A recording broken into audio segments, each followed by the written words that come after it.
Muy queridos y queridas hermanos y hermanas, buenas noches. Es una bendición y un placer estar con ustedes en esta noche en su programa Charlas Bíblicas.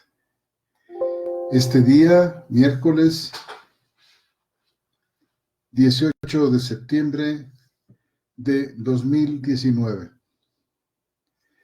Agradecemos mucho la presencia de nuestros hermanos que se conectan con nosotros, en particular con Sola Escritura y con Teología e Historia de la Cristiandad. Un fuerte abrazo para nuestros hermanos que se conectan esta noche con nosotros.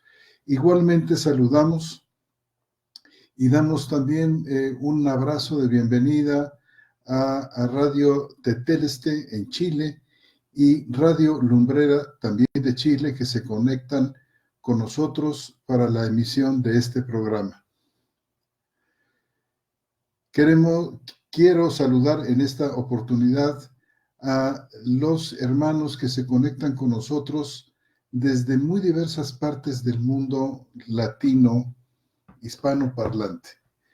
Desde algunos hermanos que se conectan desde Canadá, en las comunidades hispanas de los Estados Unidos de Norteamérica, Centroamérica, México, Sudamérica, Argentina, Perú, Bolivia, Costa Rica, República Dominicana y otros muy amados países y hermanos que están con nosotros, también nuestros hermanos de Canarias en España. Un fuerte saludo para todos y sean todos bienvenidos en esta noche en su programa. En esta ocasión no va a estar presente con nosotros nuestro muy amado hermano Armando González, que siempre, junto con su servidor, estamos presentes haciendo el programa de charlas bíblicas para todos ustedes. Está un poquito delicado de salud, una fuerte gripa que lo ha impedido de venir esta noche, pero me ha pedido que los salude a todos y a todas con el amor de Cristo que siente y que sentimos hacia todos ustedes. Bueno, hermanos, pues en esta noche vamos a continuar con nuestro estudio. El tema es Anatomía de la Iglesia. Hemos decidido dar un repaso a la historia de la Iglesia de una manera rápida, pasando por el libro de los Hechos. En este momento nos encontramos en el capítulo 18, terminando ya el segundo viaje misionero del apóstol Pablo, en vísperas de comenzar su tercer viaje misionero. Esto lo pueden encontrar ustedes en el libro de los Hechos, en el capítulo 18. Algo comentamos en la oportunidad anterior, donde veíamos que Pablo llega a Corinto, a la gran ciudad de Corinto, y allí se encuentra con Priscila y Aquila, que fueron compañeros suyos a partir de ahí por muchos años, compañeros de milicia, compañeros de aventuras, compañeros en la gran aventura de la predicación del Evangelio. Dice ahí en el capítulo 18:1, después de estas cosas, partiendo de Atenas, fue a Corinto. Y halló a cierto judío de nombre Aquila, nativo del Ponto, llegado recientemente de Italia, y a su mujer Priscila, por cuanto Claudio había ordenado a todos los judíos salir de Roma, y se juntó con ellos. Y dice, y por ser del mismo oficio, permanecía y trabajaba con ellos. La providencia de Dios que lleva a Pablo con dos personas clave que serían fundamentales, muy importantes, de mucho aliento y de mucha ayuda para el ministerio apostólico de Pablo. Se encuentra con ellos. Fíjense ustedes, Pablo había aprendido a hacer tiendas de campaña. Y esto es un ejemplo maravilloso de cómo cómo los apóstoles no les sacan la vuelta a la vida. Trabajan con sus manos. Inclusive Pablo llega a costear todos los gastos que surgieron a partir del número creciente también de hermanos que se juntaron con Pablo y que Pablo enviaba a diferentes misiones con diferentes propósitos a las iglesias que él había fundado. Dice, trabajaba con ellos porque eran tenderos de profesión. El Señor enseñó a Pablo mientras estuvo ya en la isla, aparentemente en silencio, como guardado después de que había sido tenido que sacar de Jerusalén a causa de la persecución que se originó en contra de él. Bueno, pues estuvo en Tarso durante algunos años y en esos años el Señor lo llevó a que aprendiera a hacer tiendas. Un gran negocio en aquellos días donde todo el mundo compraba tiendas, carpas para vivir, así como, digamos, en tiempos modernos están los remolques que también llaman trailers, que se enganchan en la parte de atrás de un vehículo y que sirven como casas rodantes. Así en aquellos días las tiendas de campaña de alguna manera serían algo así como un sustituto de esta versión moderna. Y había mucho trabajo y Pablo ganaba dinero para esto, para financiar no solamente sus gastos personales, sino para financiar los gastos de todos los que él enviaba. Un gasto que seguramente significaba mucho dinero porque viajar en aquellos días no era barato. Los barcos o el poderse añadir a las caravanas comerciales que transitaban por muchísimas partes del Imperio Romano y que significaban una protección para todos aquellos que se añadían a ellas. Normalmente estas caravanas iban con soldados, pagados por supuesto, que iban cuidando la caravana de un punto a otro en sus destinos. Y a estas caravanas se unían muchas veces los creyentes para poder viajar con un buen grado de seguridad de una ciudad a otra. Bueno, todo esto costaba dinero y Pablo financiaba todo esto, sus comidas, los fletes de los barcos, los pasajes, los gastos de añadirse, como decíamos, a una de estas caravanas. Y todo esto, hermanos, lo financiaba el apóstol Pablo con su trabajo. Y mientras más estudiamos la figura del apóstol Pablo, más vemos la gracia de Dios obrando de maneras verdaderamente extraordinarias en este hombre que nos es propuesto por el Espíritu Santo como un modelo de hombre, modelo de vida, modelo de santificación, modelo de entrega, modelo de apóstol, modelo de evangelista, modelo de hombre que ama a sus hermanos hasta la muerte. Mucho tenemos que aprender de él y resulta que muchísimas veces que leo, por ejemplo, la segunda carta a los Corintios, donde Pablo habla de las dificultades que experimentó a lo largo de su ministerio, me redarguye profundamente. Cuando leo el libro de los Hechos, me redarguye profundamente encontrarme con algo tan magnífico como un modelo al cual yo le pido al Señor, y quizás debiésemos hacerlo todos, que podamos asemejarnos a Él, así como Él se asemejaba a Cristo. Sed imitadores de mí, decía el apóstol Pablo, como yo lo soy de Cristo. Y más hablaremos un poco más adelante sobre el valor de este trabajo manual que desarrollaba Pablo cuando lleguemos al capítulo 20, versículos 34 y 35 del libro de los Hechos.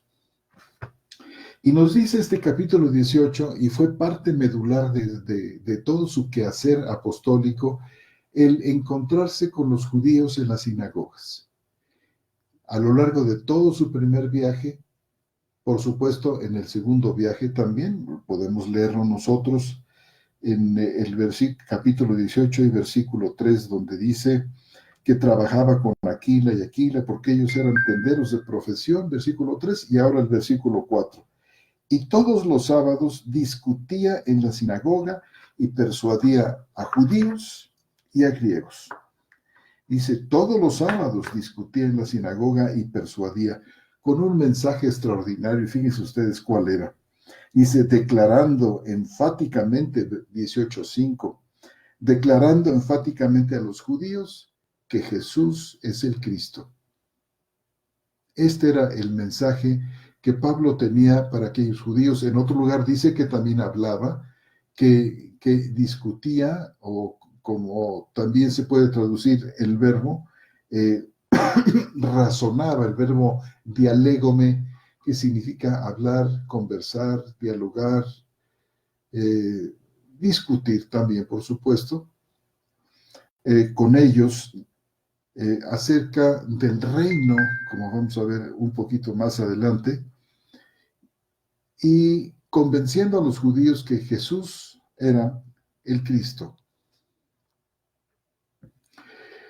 La obra de Éfeso, la obra de que Pablo comienza en Corinto es una obra muy importante, debido en primer lugar a la importancia de la ciudad. Tal parece que el Espíritu de Dios guiaba al apóstol Pablo a los centros más importantes, aunque no era solamente esto, pero en la mayoría de las ocasiones, los grandes centros comerciales, los centros políticos, los centros neurálgicos del Imperio Romano, aquellas ciudades del Asia Menor que eran muy grandes y muy importantes. Podemos nosotros decir que la ciudad de Corinto era puerto, lo cual la hace todavía más importante, donde partían y llegaban una multitud de barcos con cargamentos preciosos de todos lados del Imperio Romano. Era una ruta marítima de inmensa importancia, y como nosotros podemos suponer, una ciudad con estas características reúne a una gran cantidad de gente que viene pues de muchísimas partes del Imperio Romano y que tendía a una vida relajada.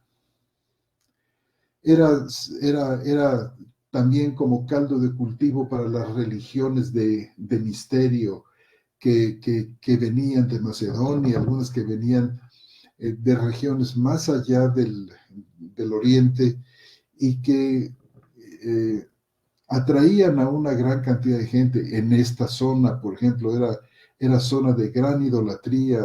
Todos los dioses griegos recibían culto especial, se les levantaban templos magníficos como el de Atenas, que vimos que estuvo Pablo ahí en el capítulo 17 y parte del 18. Bueno, pues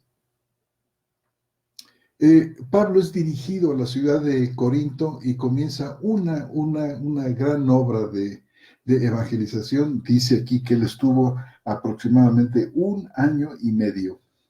Podemos nosotros leer en el capítulo 18, en el versículo 10, donde dice, el Señor le habla a Pablo y le dice, el Señor mediante hermanos, en el versículo 9, 18:9, para tomar un poquito más de contexto. El Señor entonces, mediante una visión nocturna, dijo a Pablo, no temas, sino habla y no calles, porque yo estoy contigo, y ninguno te acometerá para dañarte, porque tengo un gran pueblo en esta ciudad. ¡Qué promesas! Estas visiones y estas palabras hicieron de Pablo un hombre inmensamente valiente, inmensamente osado. Todas aquellas revelaciones, ese evangelio que le fue revelado personalmente por el Señor al apóstol, se volvió verdaderamente piedra fundamental en aquella fortaleza sobrenatural interior que Pablo tenía para enfrentar cualquier tipo de desafío.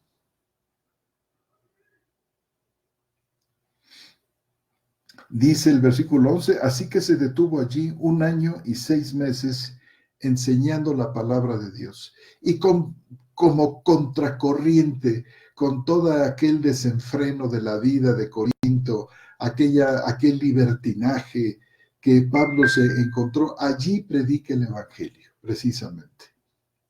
En medio de la nación maligna. Luminares en medio de la nación maligna, eso es lo que somos, lo que fue Pablo y lo que hoy debemos ser en un mundo donde esta iniquidad y maldad creciente no solamente se localiza en las grandes ciudades, sino que parece que lo invade absolutamente todo. Toda forma de cultura, de pensamiento, de quehacer humano, de alguna manera está contaminado por prácticas inmensamente dañinas y nosotros hemos sido puestos ahí para que donde sobreabunda el pecado, sobreabunde la gracia. Enorme e importante ministerio tiene la Iglesia de Cristo hoy en día, de tal manera que no puede perderse, hermanos, en prácticas inútiles, viviendo para sí mismos, encerrados en una habitación de 4 paredes. El Señor hoy nos manda, y por supuesto esto no es una obra que descanse en la responsabilidad humana, sino es una obra que es impulsada por Dios mismo, quien nos envía, quien abre las puertas, quien nos da el querer como el hacer energizado en este mundo, haciendo de nuestro trabajo un trabajo siempre exitoso. Bueno, pues el apóstol se detuvo 1 año y 6 meses en esta ciudad y fundó una obra importante, y los problemas que nosotros vemos a lo largo de la primera y segunda carta a los Corintios, podríamos decir que son los problemas típicos de una ciudad como Corinto, una ciudad con estas características de disolución, de vida desenfrenada, de libertinaje. Realmente la gracia se abre paso en medio de las tinieblas, la luz y la gracia se abren paso, y finalmente la gracia triunfa, y en medio de muchas dificultades el Señor planta en Corinto a través de del habilísimo trabajo del apóstol, perito arquitecto, una espléndida obra allí en aquella ciudad. Y por supuesto nos sigue diciendo el capítulo 18, desde los versículos 12 al 16, que aún en Corinto no le faltaron a Pablo problemas con los judíos, judaizantes que lo persiguieron, que lo acosaban, que tomaban inclusive a varios. Por ejemplo, dice el versículo 16 que le echaron mano a Sóstenes, principal de la sinagoga, y lo golpeaban delante del tribunal. En fin, estos problemas que vemos que aparecen casi de manera sistemática a lo largo de todo el ministerio del apóstol. Nos dice el versículo 18 que después, dice, habiendo permanecido aún muchos días, luego de despedirse de los hermanos, navegó hacia Siria junto con Priscila y Aquila. Seguramente se encontró a Priscila y Aquila, les predicó, vaya predicación que debió haber sido aquella, vaya instrucción. A partir de ahí, Priscila y Aquila son uña y carne con el apóstol Pablo. Cuando finalmente termina su gran trabajo en Corinto, aunque aquí se dice de una manera muy rápida, en el versículo 11 se detuvo allí, simplemente nos dice 1 año y medio, y en el versículo 18 dice, permaneciendo ahí aún muchos días. Finalmente, después de despedirse de los hermanos, navegó hacia Siria junto con Priscila y Aquila. Y dice, cuando llegaron a Éfeso, en el versículo 39, se separó de Priscila y Aquila. Ellos se quedaron en Éfeso. Seguramente que tenían allí otra oficina de su negocio de tiendas, y seguramente que ellos, como de hecho sí ocurrió, comenzaron a predicar el evangelio y ofrecieron su casa para albergar a los creyentes que estaban siendo convertidos. Pero llegando a Éfeso, Pablo tiene una agenda diferente. Pablo en este momento no está planeando quedarse en Éfeso. Seguramente Priscila y Aquila sí, por una temporada, pero Pablo va a culminar con su viaje misionero. Él tiene que regresar a la iglesia de Antioquía, que es, por así decir, la iglesia de donde él parte, de donde él fue enviado. Recuerdan ustedes en el capítulo 13, versículo 1 del libro de los Hechos, donde dice, había entonces en la iglesia que están en Antioquía profetas y maestros: Bernabé, Simón llamado Negro, Lucio el Cireneo, Manaén, colactáneo de Herodes el tetrarca, y Saulo. Y mientras estaban sirviendo al Señor y ayunando, dijo el Espíritu Santo: apartadme a Bernabé y a Saulo para la obra a la que los he llamado. Y habiendo ayunado y orado, les impusieron las manos y los dejaron ir. Al final de su primer viaje misionero, Pablo regresa a Antioquía. Aquí, al final de este primer viaje, de este segundo viaje misionero, Pablo no se detiene en Éfeso. Fíjense ustedes cómo nos narra esta situación el capítulo 18 y versículo 19. Cuando llegaron a Éfeso, se separó de ellos, de Priscila y Aquila,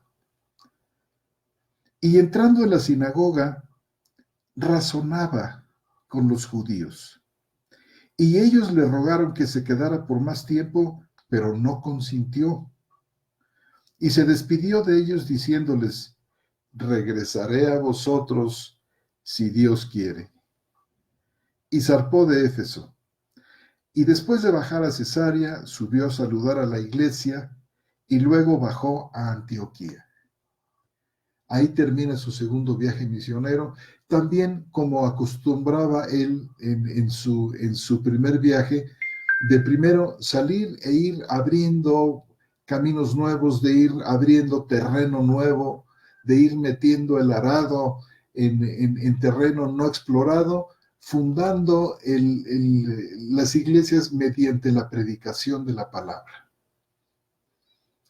Pero regresa confortando los ánimos de aquellos discípulos de aquellas comunidades a donde Pablo había ido, que Pablo había fundado, de hecho. Así pues, viene de regreso, pasa a Cesarea, subió a saludar a la iglesia y luego bajó a Antioquía. Y nos encontramos aquí ya en los umbrales de su tercer viaje misionero. A partir de este versículo 23 del capítulo 18, de una manera muy, muy rápida, nos narra Lucas, el autor de este libro, que Pablo arranca con su tercer viaje. Y ese tiempo que él pasa en Antioquía nos lo resume Lucas con unas cuantas palabras. Fíjense cómo dice el versículo 23. Pasado algún tiempo, partió y atravesó la región de Galicia y Frigia de lugar en lugar, fortaleciendo a todos los discípulos. Este cuidado infinito que Pablo tenía, este inmenso amor por sus hermanos. Por eso él financia los gastos de muchos otros ayudantes de él. Veíamos que nuestro hermano Armando González en el programa anterior había hecho un listado casi de 20 personas. Y Pablo tenía diferentes asuntos importantes que tratar, como por ejemplo en la iglesia de Éfeso, a donde envía a Timoteo. Le escribe 2 cartas a Timoteo, estando Timoteo en Éfeso, no trabajando como pastor. No es verdad que Timoteo fue pastor. Él era un enviado apostólico con alguna situación, con algunos pendientes del apóstol Pablo, muy, muy precisos y muy exactos, que Timoteo y Tito, que fue a otro lugar, a Creta, tuvo que cumplir. Y así Pablo enviaba unos a un lado, otros a otro, con diferentes misiones, con el enorme cuidado que tenía de todas aquellas iglesias, dice, y pasaba él personalmente, dice aquí, atravesando la región de Galacia y Frigia, de lugar en lugar, fortaleciendo a todos los discípulos. Es este ministerio de Pablo, de este ministerio de Pablo, tenemos muchísimo que aprender. Buena parte de los movimientos llamados misioneros de las iglesias, creo yo que se han rezagado y han hecho sus propios programas y sus estrategias y quizás no han puesto el debido cuidado a la manera como el apóstol Pablo fue llevado por el Espíritu para levantar una obra exitosísima. El ministerio de Pablo muchas veces poco se parece a la práctica del movimiento misionero de las iglesias de los últimos 400 años, con muy pocas excepciones. Si ustedes notan, generalmente en estos movimientos misioneros, los que son enviados, los misioneros, cuando llegan a predicar el evangelio a un cierto lugar, llegan para quedarse. Y a veces pueden permanecer por años en aquel lugar,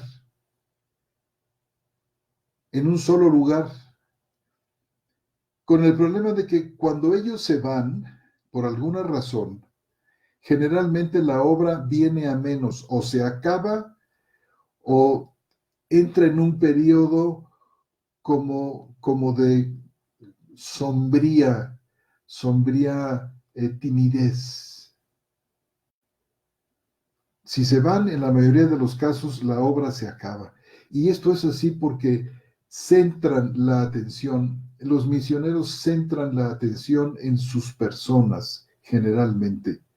En esta clase de maldición moderna llamada liderazgo, escúchenme bien, que no viene a ser otra cosa más que el trabajo de una élite entrenada generalmente en un seminario.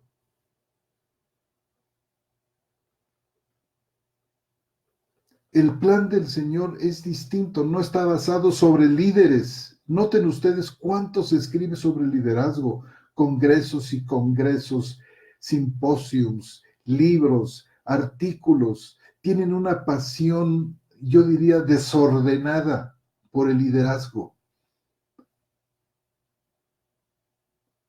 El Señor tal parece que plantea las cosas de una manera diferente. Si existe tal cosa como un liderazgo, este está fundado en el servicio que se presta no entre alguien que está arriba de otro, que esta es la idea de líder, alguien que está encima, que dirige, que manda, según esto, que inspira a la acción, para un discipulado. Pero si ustedes notan a lo largo de toda esta historia del discipulado, tal como sobre todo lo hemos manejado en el siglo XX y lo que va del XXI, no ha resultado de ninguna manera, porque la base es diferente, la base del Evangelio es distinta. Dice que aquel que quiera ser mayor entre sus hermanos tiene que servirlo. Esto está en el capítulo 20 del libro de San Mateo, un libro importantísimo y un pasaje vital. El Señor plantea el tema de la autoridad y lo hace contra el mismo modelo judío, que era fuertemente jerárquico, como los modelos del mundo en aquella época, los modelos militares, los modelos políticos, para establecer dentro de su comunidad, dentro de su asamblea, dentro de su eclesía, un modelo que está basado en el amor sacrificado. No en el amor, como dicen, del líder siervo, que es otra ficción, sino en el valor puramente centrado en el servicio desinteresado. Y nos encontramos, por ejemplo, en la primera carta a los Corintios, algo que es verdaderamente hermoso, porque esta enseñanza del apóstol centrada en el servicio produjo en los corazones, produjo en aquellos creyentes un, un interés muy profundo en el servir al otro. Llenas están las cartas de Pablo de estas ideas.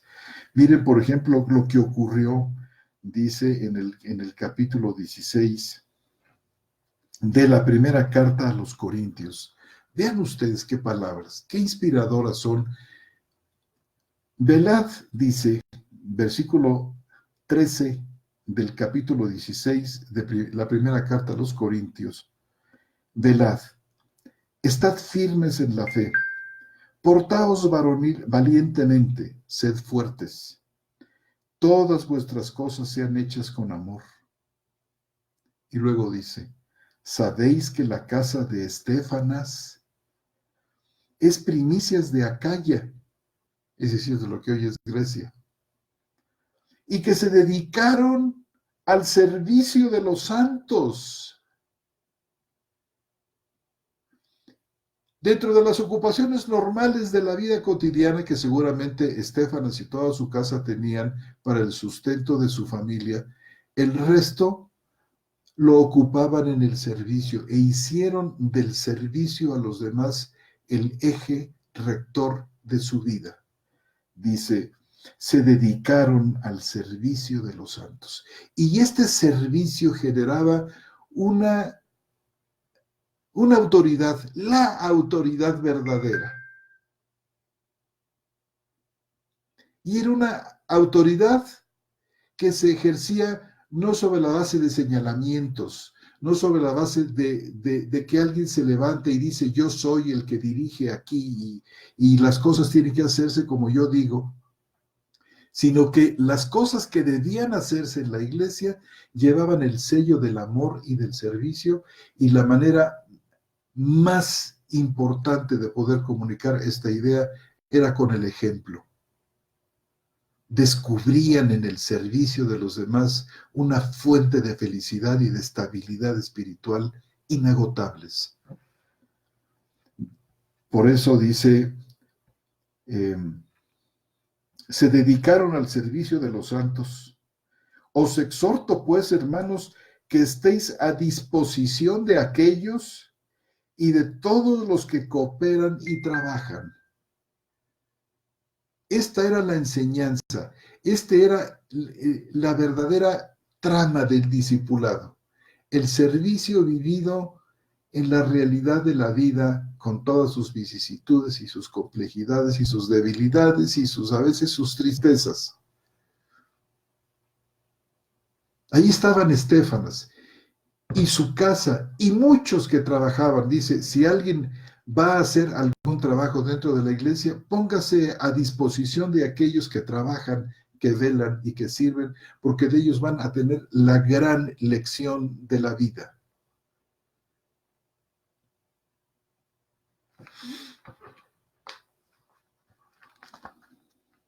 Este es, hermanos, no yéndose a un seminario a estudiar 1 o 2 o 3 años o haciendo una serie de diplomados o de estudios especiales sobre liderazgo. Hermanos, si hay tal cosa que líderes, estos son siervos, no siervos líderes, siervos que aprenden de los demás cómo vivir la vida cristiana de una manera práctica y sencilla, y hoy lo necesitamos urgentemente. ¿Cómo se puede vivir en una sociedad post-cristiana? ¿Cómo se puede vivir el Evangelio y cómo se puede encarnar? ¿Y cómo es posible vivirlo y cómo sigue siendo, como siempre ha sido, la fuente de la certeza, la fuente de la consolidación de un carácter verdaderamente inquebrantable?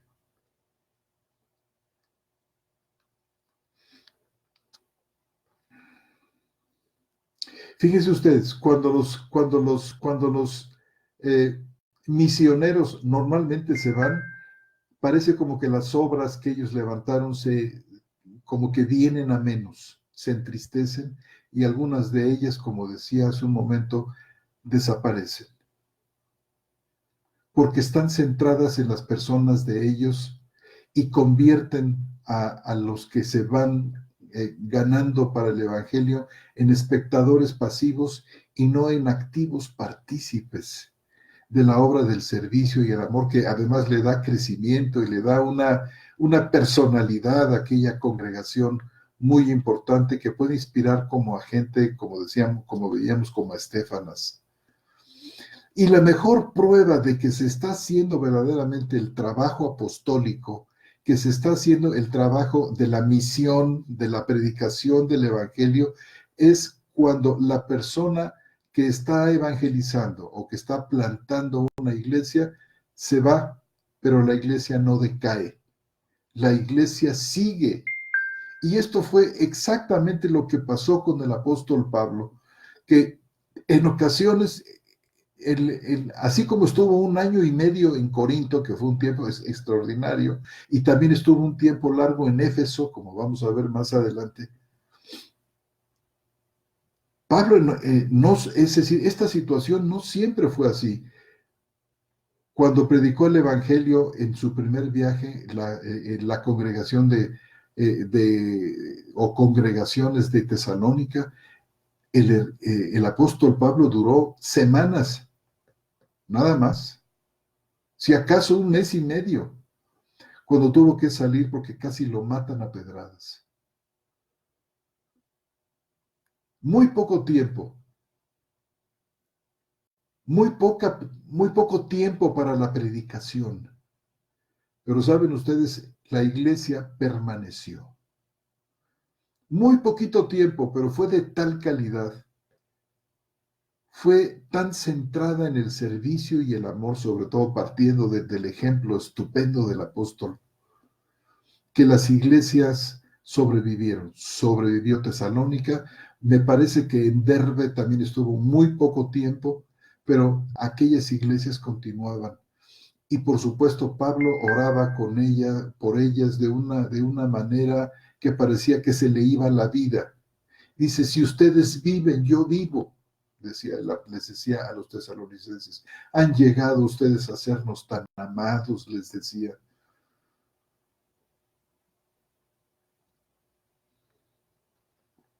Así que la mejor prueba del verdadero trabajo de apostolado es que no importa qué poco tiempo se dure en algún lugar, pues la iglesia se sostiene porque no está fundamentada sobre la personalidad fuerte generalmente de algún misionero, sino está fundada en la persona de Jesucristo. Y desde el mero comienzo, hermanos, se establece que, que es la persona y la dirección de Cristo. No es la confesión de fe de la denominación, no es el poder atractivo y seductor del predicador, sino es la dirección de Cristo en la iglesia. Mucha gente dice con el labio de arriba que Cristo es la cabeza de la iglesia, pero con el labio de abajo lo desmiente cuando son las imposiciones de la denominación los que finalmente funcionan ahí y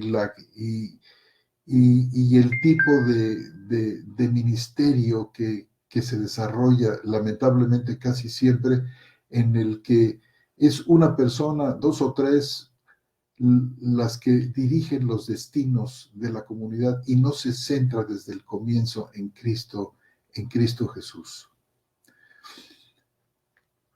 Así que Pablo alienta la participación de los muchos y de las muchas en el terreno mismo, en el terreno de la vida, en el terreno de la vida de la iglesia.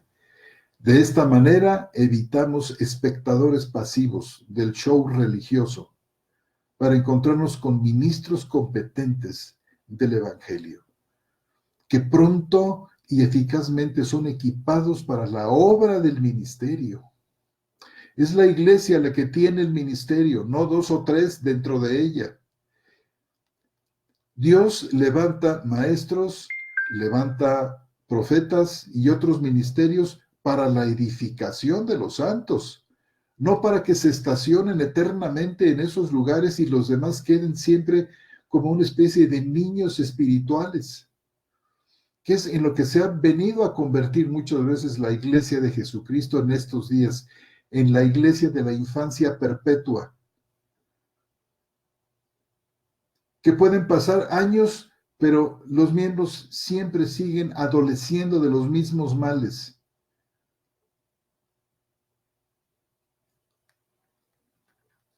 Pareciera como que no hay crecimiento. Y es que la base del crecimiento está, como dice Pablo en la carta a los Efesios, capítulo 4, versículo 16, es según la actividad propia de cada miembro que la iglesia crece hasta convertirse en un cuerpo santo, en un cuerpo de ministros. Pero sigamos, hermanos, en el capítulo 18 y versículo 24, mientras Pablo dice, fíjense ustedes, Pablo, pasado algún tiempo, partió y atravesó la región de Galacia y Frigia, de lugar en lugar. En ese tiempo, ¿qué pasó ahí en Éfeso? Dice, versículo 24, llegó cierto judío de nombre Apolos, de origen alejandrino, varón elocuente y poderoso en las escrituras. A este hombre lo encontraron Priscila y Aquila. La providencia de Dios siempre, siempre presente en la obra de la evangelización. Llega este alejandrino, Priscila y Aquila están presentes en aquella sinagoga. Yo creo que Apolo era un judío. Llega a la sinagoga donde estaba Priscila y Aquila y lo escuchan de una manera como dice en el versículo 26, y comenzó a hablar osadamente en la sinagoga, pero al oírlo, Priscila y Aquila lo tomaron aparte y le explicaron más exactamente el camino.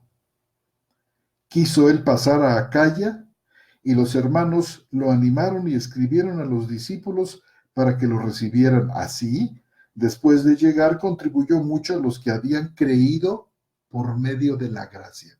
A propósito, vean ustedes que se cree, no porque la fe existe en el corazón del hombre, sino se llega a creer por la gracia.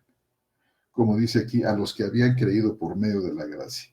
Dice, porque vehementemente refutaba a los judíos en público, demostrando por medio de las escrituras que Jesús era el Cristo. Todo esto pasó en la ausencia de Pablo. Todavía no llegaba Pablo a Éfeso. Iba recorriendo, como dice en otro lugar, las regiones superiores hasta que finalmente llegó a Éfeso. Dice el versículo 19, ya estamos de lleno en el tercer viaje misionero de Pablo. Estando Apolos en Corinto, aconteció que Pablo, después de recorrer las regiones superiores de Siria, fue a Éfeso. Era necesario que además recorría las regiones superiores porque como iba a pie, esta era la manera correcta. Tenía que subir, por así decir, y luego bajar hasta llegar a Éfeso. Y halló a ciertos discípulos y tiene un diálogo con ellos donde les pregunta, ¿recibisteis el Espíritu Santo cuando creísteis? Y ahí comienza con una serie de confirmaciones extraordinarias. Dice que al imponerle Pablo las manos a aquel grupo vino sobre ellos el Espíritu Santo y hablaban en lenguas y profetizaban. Dice que hablaba en la sinagoga, Pablo, osadamente durante 3 meses, discutiendo y persuadiendo acerca del reino de Dios.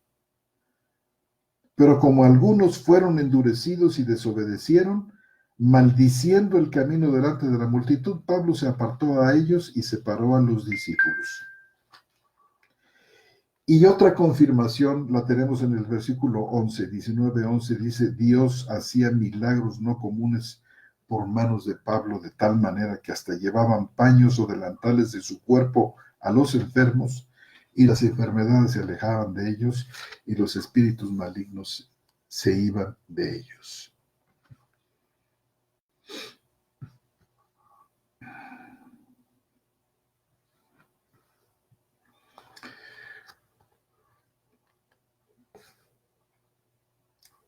El versículo 20 de este capítulo 19 concreta de una manera breve, pero muy elocuente, el resultado de aquella presencia de Pablo en Éfeso. Ya tenemos a Pablo en Éfeso. Apolo, que estaba en Éfeso, fue a Corinto. Pablo seguramente no lo conocía personalmente todavía. Dos cosas importantes, dice el versículo 17 del capítulo 19, y el nombre del Señor Jesús era engrandecido. Y el versículo 20, así crecía con poder y prevalecía la palabra del Señor. Dice el 21, pasadas estas cosas, Pablo se propuso en su espíritu ir a Jerusalén a través de Macedonia y Acaya, anunciando, después de haber estado allí, me es necesario también ver Roma, y dice, y envió a Macedonia a dos de los que le servían, Timoteo y Erasto, y él se quedó por algún tiempo en Asia. Asia se llamaba así a una parte de Siria. No piensen ustedes que cuando dice Asia se refiere a Japón o China o Mongolia o Rusia. No, se refiere a una parte de Siria que llevaba este nombre. Así pues, Pablo, fíjese, aquí le vemos enviando a dos, a Timoteo y a Erasto a Macedonia, a donde estaba Tesalónica, donde estaba Corinto.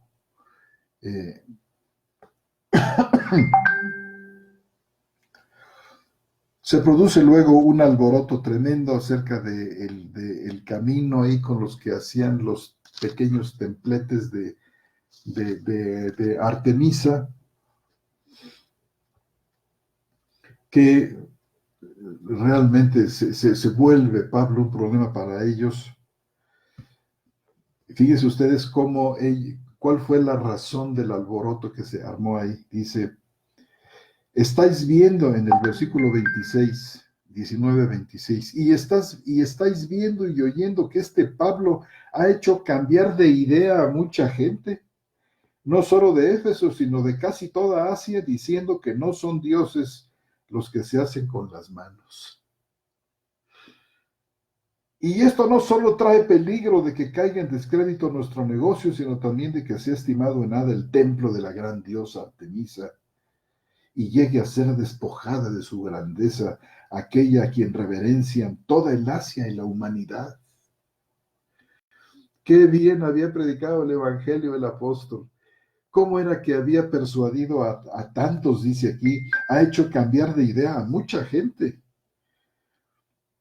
No solo de Éfeso, sino de toda Asia, diciendo que no son dioses los que se hacen con las manos. Qué claridad del pensamiento de Pablo, qué osado al enfrentarse a una de las formas idolátricas más fuertes de sus días. El culto a Éfeso, si ustedes recuerdan, es el templo que se levantó a Artemisa en Éfeso, era una de las 7 maravillas del mundo antiguo.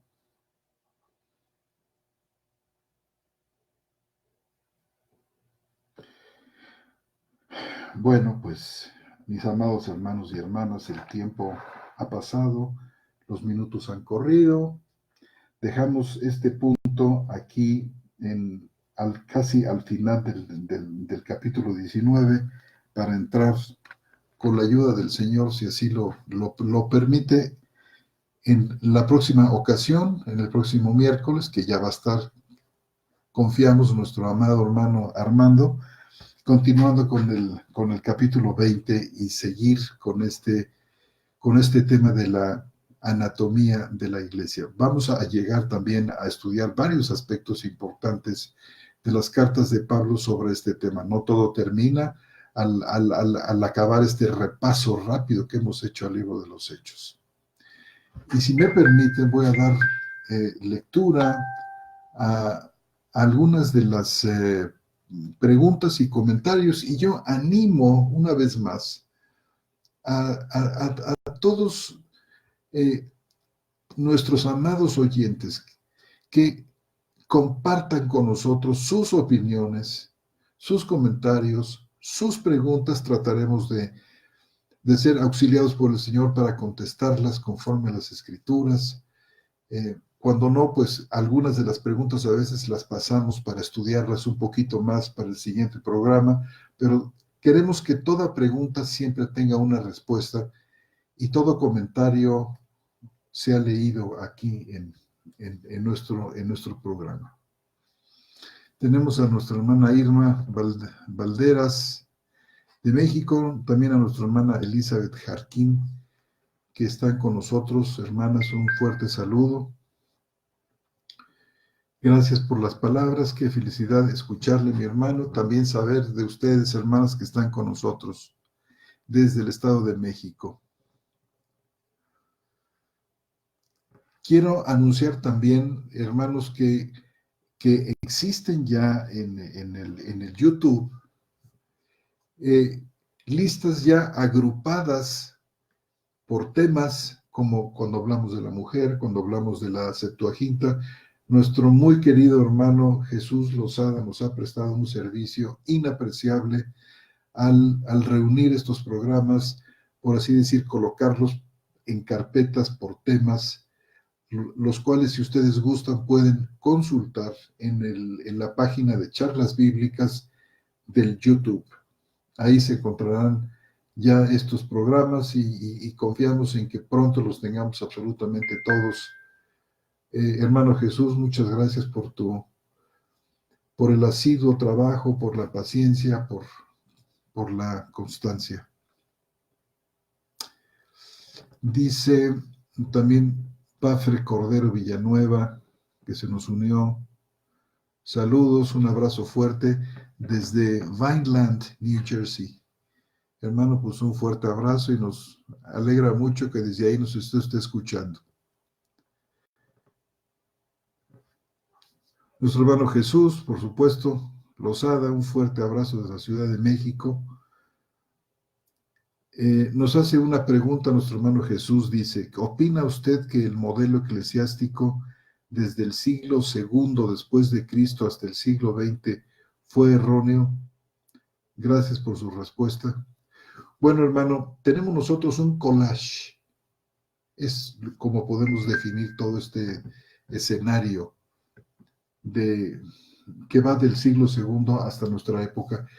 Sí notamos una línea conductora desde el siglo II, por ejemplo, a partir de Ignacio de Antioquía, que comenzó, por así decir, a minar este aspecto de familia de la iglesia para centrarlo en la dirección de un solo hombre. La idea del obispo, de un obispo que gobierna los destinos de cada una de las asambleas, fue excesivo y no bíblico, y marcó la pauta para todo lo que siguió después. Hubo un creciente y tremendo énfasis en la cuestión de la jerarquía.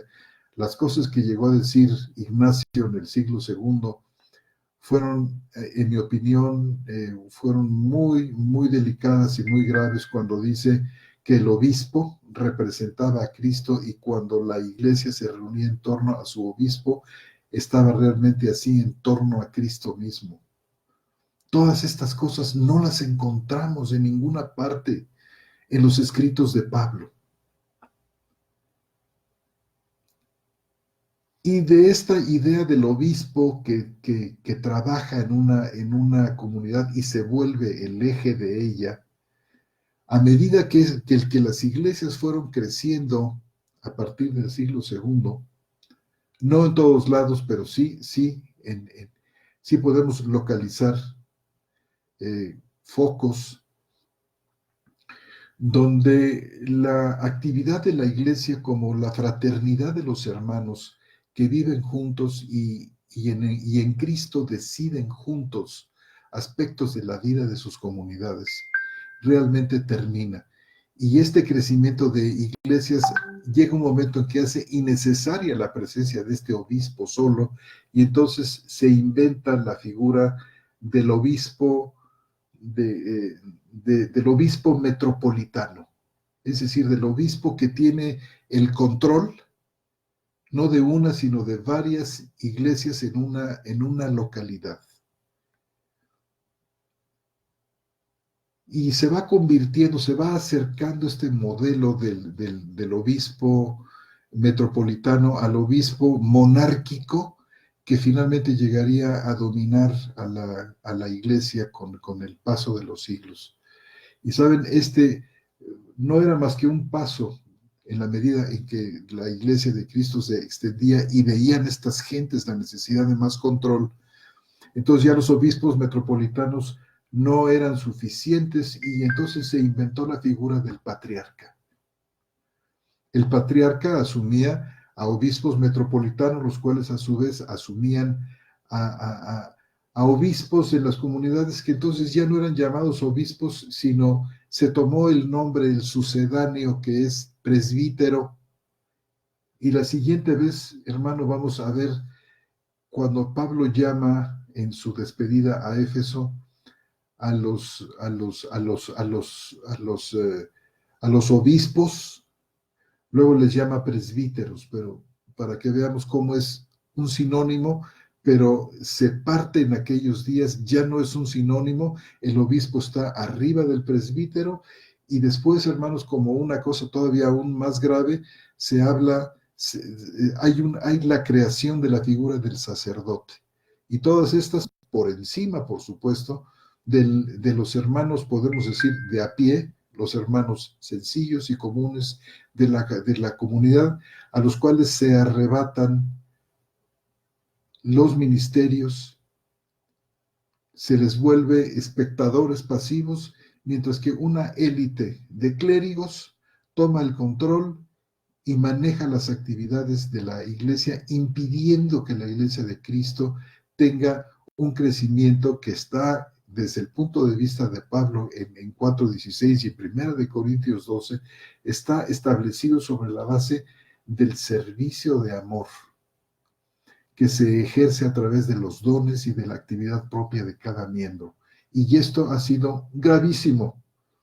Fue creciente y podemos decir que desde el siglo II hasta el siglo XX la iglesia está llena de ideas extrañas sobre liderazgo y sobre dirección, edificadas sobre personajes de autoridad que no están fundados en las escrituras y que han venido a dañar gravemente el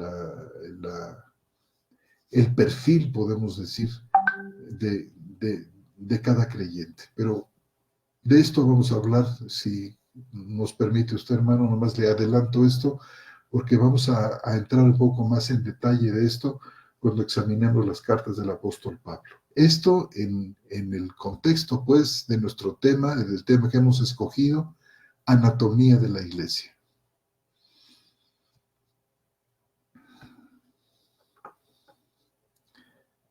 Me parece que tenemos una pregunta más aquí. Irma Valdera, saludos, querido hermano, felicidades por este nuevo espacio. Gracias, hermana. Nuestro hermano Francisco Rodríguez, un saludo, bendecido hermano, gracias, damos gloria a Dios por el programa y educados en el verdadero proceder de la iglesia guiada por el Espíritu y no por estrategia de hombres. Así es, hermano Rodríguez. Nuestro hermano Jesús, gracias por esta respuesta y su tiempo. Es un placer, hermano, porque esto nos sirve a todos. Es una muy buena pregunta que nos sirve. Es muy general. Hay también una historia, hermanos, de la iglesia que queremos nosotros presentarles aquí, que estoy seguro que los va a dejar inmensamente sorprendidos y sorprendidas. una especie de iglesia clandestina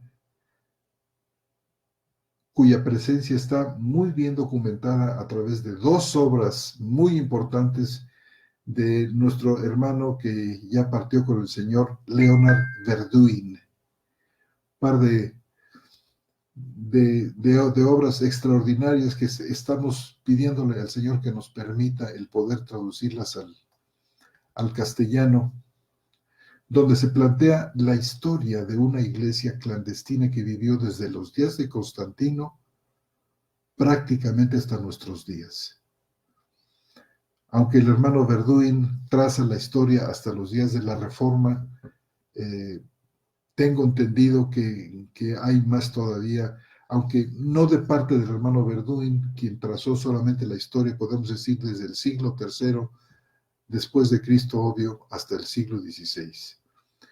Una historia de la que nada sabíamos, una iglesia de la que poco conocíamos. De esto iremos hablando y mostrando a todos ustedes, para sorpresa, ciertamente para sorpresa suya, mis amados hermanos y hermanas. Y bueno, pues quiero también animarlos a que si en esta conversación o los hermanos que nos van a escuchar a través del programa grabado, que aparecerá quizás mañana, quizás hoy mismo en la noche, nuestro hermano Jesús Lozada es muy diligente en esto. Si ustedes tienen preguntas, si después de oír el programa una o dos veces más hay algún comentario o alguna pregunta, no dejen, hermanos, de tenerla presente para el siguiente estudio, donde vamos a atender con mucho cuidado cada una de sus participaciones. Me parece que el tiempo pues se nos ha terminado, no tenemos otra participación más de ustedes, así es que pasamos a despedirnos agradeciendo a todos nuestros hermanos que se han conectado con nosotros, a las páginas de Sola Escritura y Teología e Historia de la Cristiandad. Un abrazo para todos ustedes, también para nuestros hermanos de Chile, Radio Teteleste y Radio Lumbrera, que se han conectado con nosotros, así lo espero. Un saludo muy afectuoso para todos y todas, y nos vemos para el siguiente miércoles en su programa Charlas Bíblicas. Buenas noches.